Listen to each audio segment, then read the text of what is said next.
عدد السامعینو دا میاشت مبارکه د شعبان المعظم دا چې پښتانه ورته د شو قدر میاشت وای د دې میاشت مبارکه فضائل صحیح سما 13 جمعه بیان کړي وا او پدې کې چې کوم مشوره روانه ده د شب براءت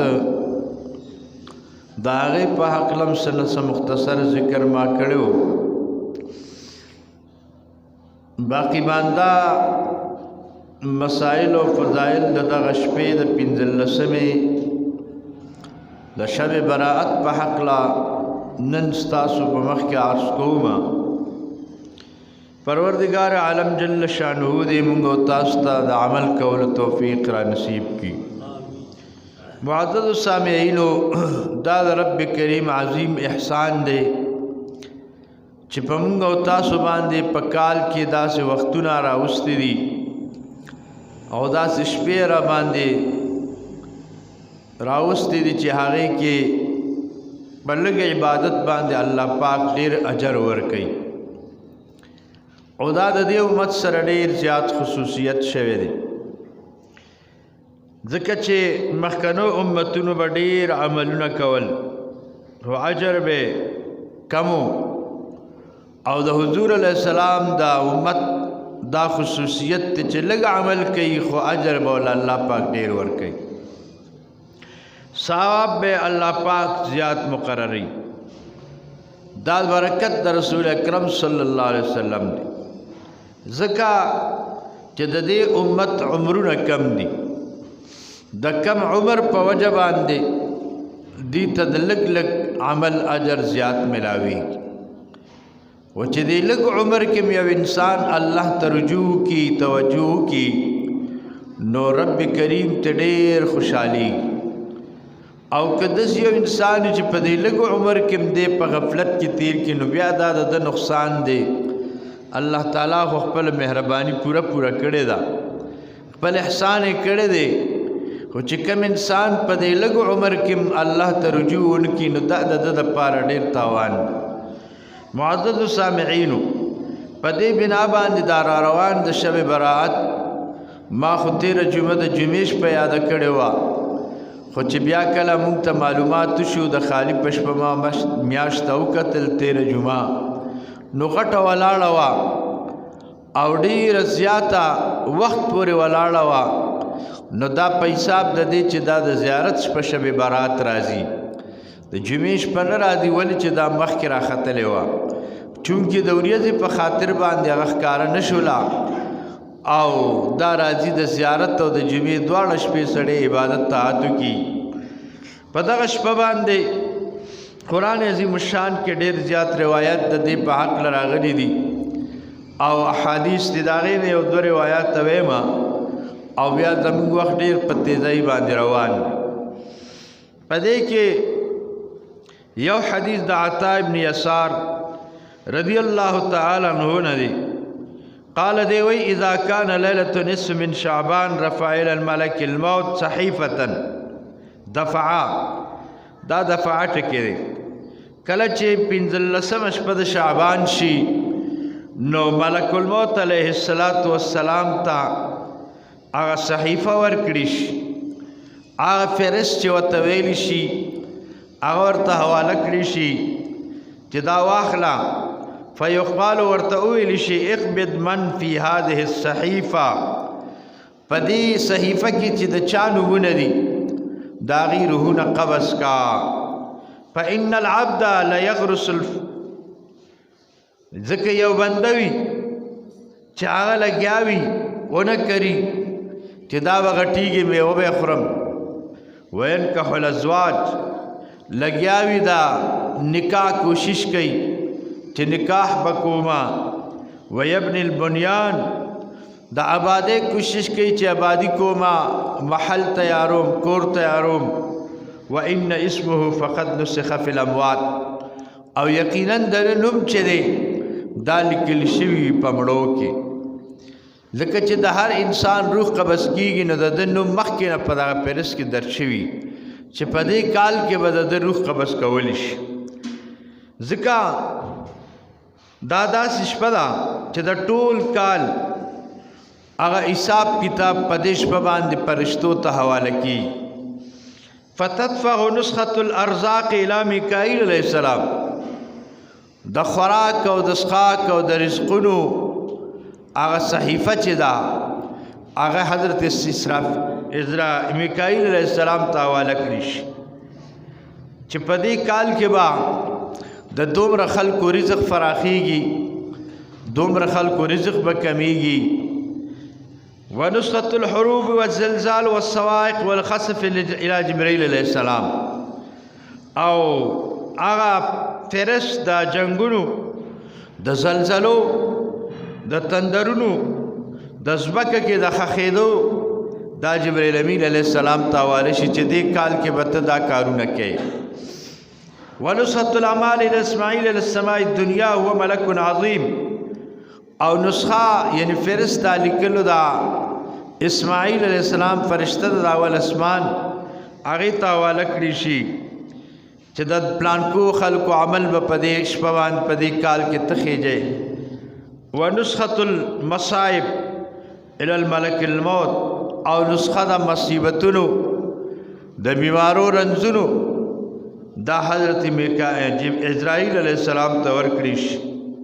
حتی ان رجل ينكح ويولد له وقد ادرج اسمه في الموتى. تر دې چې یو سړی نکاح کوي بچی کیږي په دې کال کې به اولاد کیږي او دا غنوم په مړو کې لیکل شوی. نو دا 15 شپه د شعبان باندې دا ټول حساب کتاب حواله کې. دی وجنا علماء کرامو صحابه کرامو نه په دې باندې ډیر عبادت منقول دي اقوال. دا حدیث مبارک تفسیر روح البیان شریف او علامہ حضرت الشیخ عبد القادر جیلانی رحمت اللہ علیہ په خپل کتاب غنیت الطالبین کې او داسې نورو غنو علماء او مشایخ دا روایت راوړي دي چې په دې شپه باندې باید سړی منځ کې څومره منځ کې 100 رکعات منځ ادا کی نفل او د دې ثواب رب کریم دا مقرر کړی دی. او دی روایت د حدیث نه کوي چې من صلى في هذه الليله 100 رکعات ارسل الله تعالی علیه 100 ملک. چا چې په دې شپه باندې 100 رکعات نفل منځ کو نو رب کریم به دې انسان ته 10 فرشتي راولېږي چې دله به د جنت زیری ورکوي او 10 فرشتي به راولېږي چې دې به د عذاب نه پامن کې ساتي.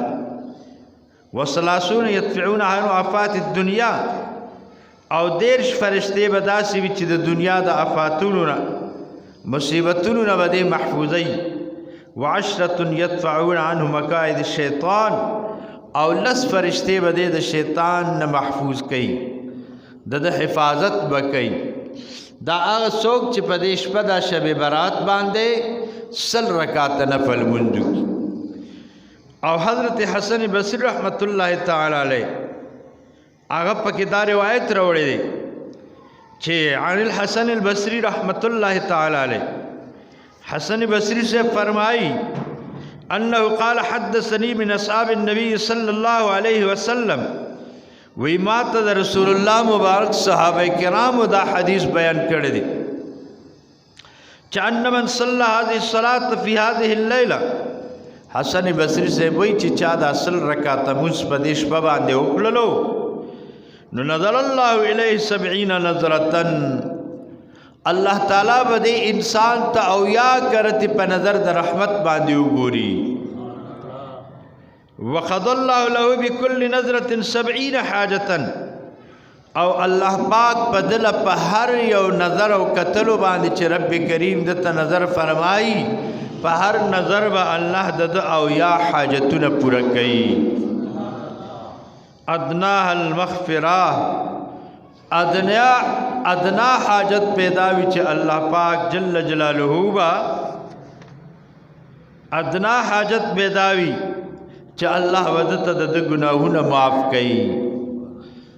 اتنا حاجت بیداوی چې د ته رب کریم خطاګانې معاف کړي گناهونو به ورته عفو کوي. حسن بصری رحمت الله علیه دا روایت کړی دی. وروي عن مجاهد عن علي رضی الله تعالی عنه، دا بل حدیث د حضرت مجاهد د علی شیر خدا رضی الله تعالی عنہ نے روایت کړی دی.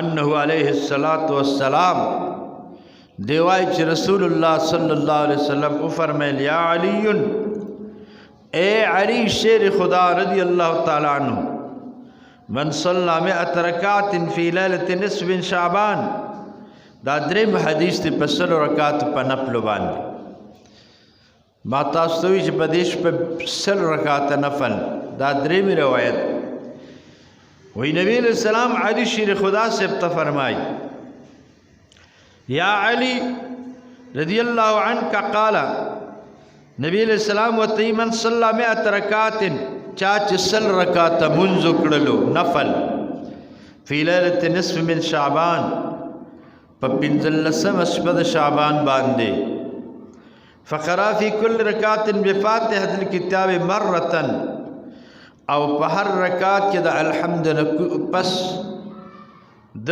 انسان قل هو الله احد وی الحمد بعد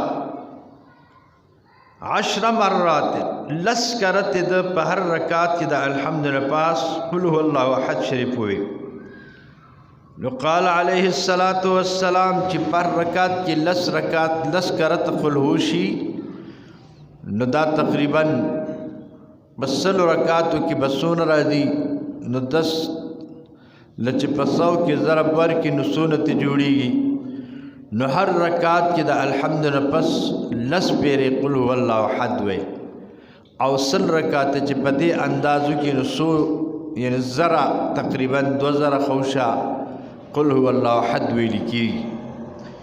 او چې دا دی وی نو قال علیه الصلاۃ والسلام، نبی علیہ السلام فرمائے یا علی، یا علی، یا علی شیر خدا رضی اللہ عنہ، ما من عبد یصلی هذه الليلة، وی نوی یو بنده چې دا منځو کې په دې شپه الا قضى الله كل حاجة طلبها تلك الليلة، مگر الله به د هر حاجت پوره کوي په دغه شپه باندې.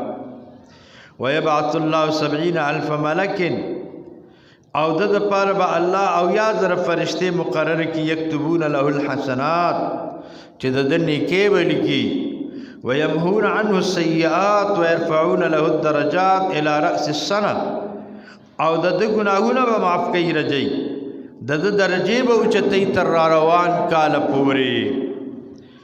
ويبعث الله في جنات عدن 70 ملك 700,000 يبنون له المدائن القصور، او د پاره به الله په جنت عدل کې او یا زر فرشته مقرر کی، او د پاره به ونی او محلات او ونی بدل کری او محلونه بدل په جنت کې تیاری، او دس نعمتونه چې ما لا عین رأت ولا اذن سمعت ولا خطر ولا قلب المخلوقین، داس نعمتونه به چې د چا سترګو به تر دغه وخت لیدلی ني، او نه به د چا غوږونو داغه اخوان اوریدل دي، نه د یو مخلوق پړه کې باغ تیر شوی. مقصد داس نعمتونه به رب کریم دې انسان تور کی چې څوک په دیش په 100 رکعات نفل وکړي. قبل ان يحول الحول مات شهيدا، او که یو کس د دې کال د مخ کې تیرې دو د پوره کېدو نه وفات شنو الله به د شهادت مرتبه ورکړي. سبحان الله وای. ويؤتيه الله بكل حرف من قل هو الله احد في ليله تلك 70 حراء، او د هر حرف د قل هو الله احد په بدل کې به الله دل په جنت کې او یا حوري په نکاح باندې ورکړي، څومره حوري او یا حورانې به ورکړي. مقصد دا دی چې دا روان د زیارت شپه دا ویښه تیرول پکار دی. ابن ماجه امام ترمذی حدیث په دې راوړی دی، ما بل جمعه تقریبا چې ویلو چې دا حدیث دی چې نبی علیہ السلام امر کړی دی فقوموا لیالیها وصوموا نهارها، د شپې پکې قیام وکړئ او د ورځې پکې روزه ونیسئ. او دا ترمذی شریف پاول جلد صفحه 92 باندې دا حدیث راوړی دی. ما په خپل په ترمذی کې کتل دی. امام ترمذی په دې باب لګی باب لیلۃ النصف من شعبان، او امام ابن ماجه په دې باندې باب لګولې باب لیلۃ النصف من شعبان. ابن ماجه د حدیثو کتاب دی چې دا په غټه دوره کې طالبان په ټولو مدرسو کې دا وایي. موږ په خپل ویلم دی او پړاو کړی مې دی، تدریس کړی مې دی. نو دا طلبا چې کال اخر کې فارغیږي پټکې ورته پسرئ، نو په هغه کال دا کتابونه دی په مدرسو کې لولي، ډېر مزه کوي. مونږ د هغې نه یو مسند امام اعظم ابو حنیفه رحمت الله علیه سحر مانځنه بعد یو حدیث دوه درې درې وایو. کیدای شي کال ابن ماجه شروع کو یا بخاری شروع کو. مام دې خلکو ته سحر نه درس ته د حدیث چالو کړی دی او ترغیب ترهیب خلاص شو. داسې مشکات شریف تقریبا اول نه تر اخره دا حدیث پکې مونږ ویلي دي، پای کې دام سار کې مونږ لوستلی دي. یو روایت د تبل بیا اختتامی دعا کوو ځکه چې دا وخت زموږ پوره کېدو والا دی. ما تېره جمعه اعلان کړی و چې په باندې یوې له ځان را رسوئ، الله به خوشحاله کا. په باندې یوې نه بس چې ټول جمعات کې حاضر یې 1 بجه تقریبا، نو په باندې به مونږ بس کوو. زمونږ دا خلک اکثر ناوخته شي بیا مسله پیدا کېږي، په وخت باندې حاضري ښیي. بلکې د جمعې په ورځ باندې په وخت مسجد ته تلل دا سنت دی. د صحابه کرامو معمول هم دا و چې هغوی به په دې ورځو نور کارونه نه کول، او چې کله به اذان د جمعې لمانځله پارو شو نو به جومات به ډک و، صرف خطبه به وویل شو او مونځ به وشو. دا تقریر چې موږ پښتو کې کوو دا موږ د خلکو سره یو احسان کوو، ورنه دا تقریر چې دی دا سنت نه دی، دا جایز او مستحب دی. فقط خطبه د په دې باندې خطبه کې چې څه مسلې ویلی شي بس هغه دي. خو دا موږ دې دپاره کوو چې دا خلک پکې راغونډ شي او خطبې ته حاضر شي. حالانکې دا د حضور پاک اول نه به دا نه وه، بس خلک به په وخت راله اذان چې به وشو بیا به خطبه وویلی شو بس جمع به وشو. او بیا هم زموږ اخر وخت خلک سست شوي په وخت باندې حاضري نشي کولی. الله دې عفو وکړي. دا یو حدیث دی. حضرت عائشہ صدیقہ رضی اللہ تعالی عنہ فرمائی وی رأیت النبی صلی اللہ علیہ وسلم وی ما نبی علیہ السلام ولید لیلۃ نصف من شعبان ساجدا. دا اوږد روایت دی. وی زه د شپې بیدار شم وی چې ګورم حضور پاک نشته، نه کمره کې شته نه ما سره شته.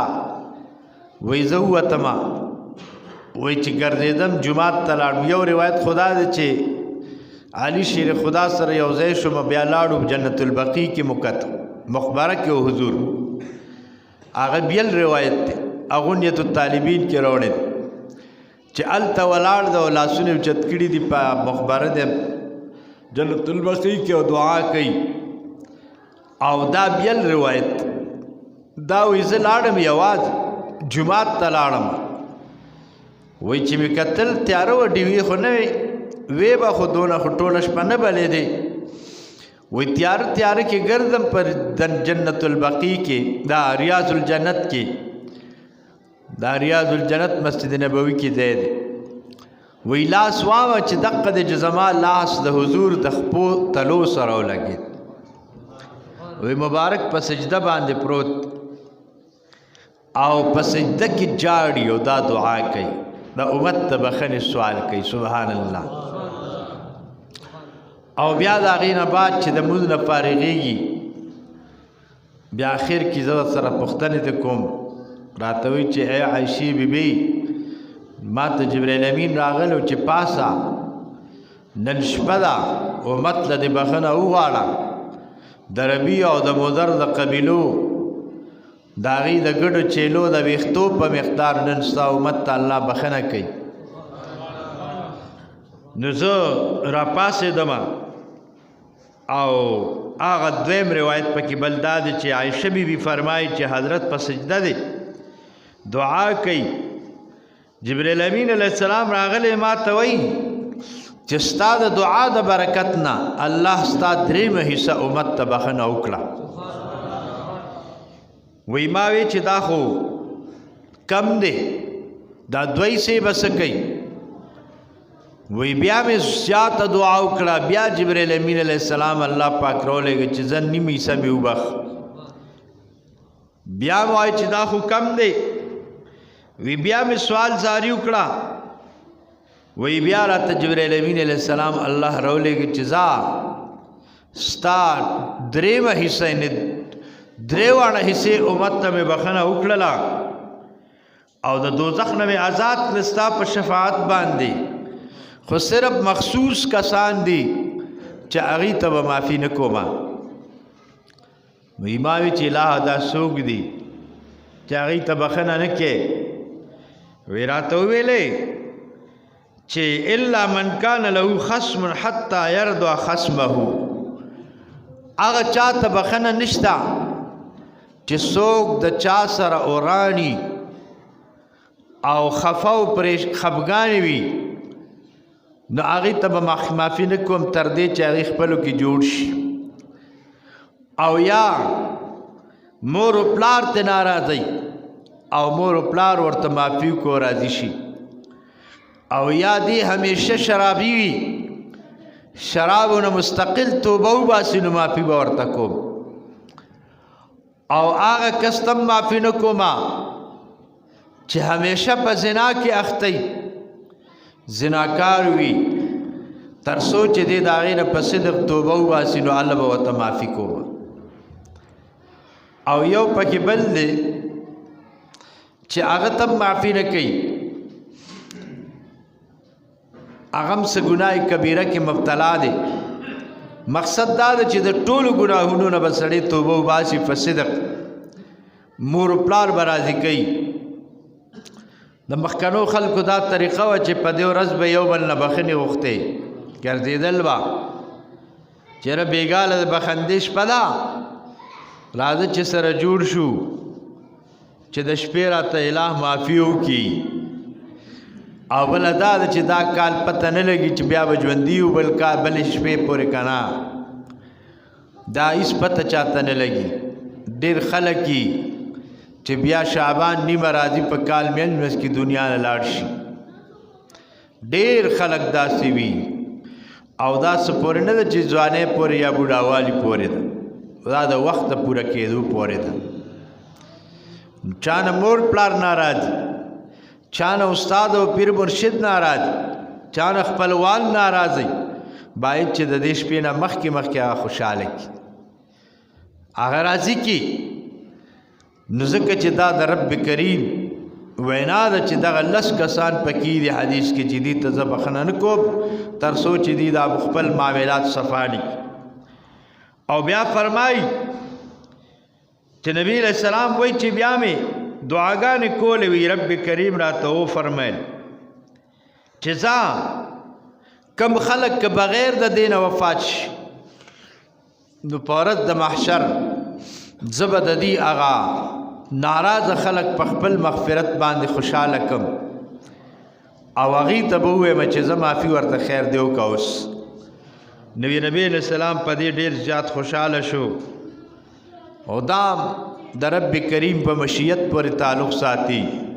معزز سامعینو، عرض د دې ټولو خبرو دا دی چې د رب کریم بندگی پکار ده، د رب کریم عبادت پکار ده. دا یو بانه ده چې الله دې امت ته ورکړې ده او د ورځې په دې باندې بیا روژه نیول پکار دي. د روژو اجر ما تاسو ته تېره جمعه ویلی دی چې تقریبا د یو کال د روژو برابر ثواب په دې یو روژه میلاویږي. څوک په دې شپه باندې کوي نو دغه شپه باندې ښه طریقه دا ده چې سړی په وخت باندې د شپې ځان تیار کړي، د ورځې ورته ځان سیټ کړي، پاکې جامې واچوي، خوشبو ولګوي او بیا د شپې نفل تملو تړي، یا کور کې یا جومات کې یا لسته ملګري، ولې چې بعض اوقات ملګري په ملګري جمع هم ښیي. اگر چې بعض علما دې ته ناروا وایي خدا جایز نه ده، ای حرمینو کې په سونو خلک دا شپه ویښه تیری بیداری نو دا وجه ده چې څومره خلک ډیری لا بهتري صلات تسبیح پکې وکړي نوافل پکې 100 رکعات وکړي او بیا د هغې نه بعد سورت یاسین شریف ولولي بیا د هغې نه پس استغفار ووایي درود شریف ووایي بیا دعاګانې وکړي ځان له د روان کال لپاره د خیر دعا وکړي او پښتو کې ووایي چې الله که زما نوم دې په بدبختو کې لیکلي خدای زما نوم په نیکبختو کې راوله ما ته عفو کا په صدق دل دې توبه وباسي بیا دې ځان له د پښمني تیاری وکړي او سهار دې روژه ونیسي انشاء الله رب کریم مهربانه دی کیدی شي په دې یو شپه باندې الله مهرباني وکړي د ټول کال هغه نتیجه دې سمه شي ټول کال معاملات دې درست شي او زموږ خلک خو زیات تر طرف د دنیا کوي چیرې دنیا می خشي او پیسې راشي او کار می خشي او لین دین می ټیک شي نو هغې دپاره بیا خو ډېر کوشش پکار دی ولې چې په دې شپه باندې د ټول کال د رزق فیصله هم کېږي چې په وخت باندې سړی بیدار وي او سوال جاری کوي نو بیا دا دعا وکړي چې الله زما دا رزق پکې پراخه کړي نو معززو سامعینو زما ټیم پوره شوی دی بلکې خپل ټیم نه وخت په دې باندې اکتفا کوو وآخر دعوانا الحمد لله رب العالمین